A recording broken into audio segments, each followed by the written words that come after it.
ఉప్పు వేసేసుకుందామండి. దొరగా మగ్గిద్ది. కొంచెం వేసుకుంటున్నానండి, కావాలంటే మళ్ళీ వేసుకోవచ్చు. అట్లానే కొంచెం పసుపు వేసుకోండి. పసుపు వేసుకొని మంచిగా కలుపుకోండి.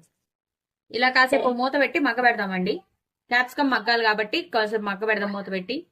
ఇదిగోండి చూడండి, క్యాప్సికమ్ మంచిగా వేగిపోయింది. చూడండి ఆయిల్ అంతా తేలుతుంది. ఇంకా కొంచెం వేగాలించుకోవాలంటే వేయించుకోవచ్చు. ఈలోగా మనం ఏం చేద్దామంటే, నేను కొంచెం ధనియా పౌడర్ వేస్తున్నాను. ధనియా పౌడర్ ఆల్రెడీ జీలకర్ర వేసానండి, కాకపోతే టేస్ట్ కోసం కొంచెం జీరా పౌడర్ వేసుకుందాం. కొంచెం జీరా పౌడర్ మంచిగా వేసుకొని కలిపుకుందామండి మొత్తం కూడా. ఇది ఆల్రెడీ కొంచెం క్యాప్సికమే కాబట్టి నేను పచ్చిమిరపకాయలు వేయలేదు. ఇప్పుడు కొంచెం కారం వేసుకుందాం. ఇప్పుడు కొంచెం కారం వేసుకుందామండి, స్పైస్ కోసం కొంచెం కారం కొంచెం వేస్తున్నాను, వాళ్ళు కావాలంటే వేసుకోవచ్చు. కొంచెం గరం మసాలా మొత్తం కలుపుకుందామండి. కలుపుకొని రైస్ వేసేసుకుందామండి. ఇప్పుడు రైస్ వేసుకుందామండి.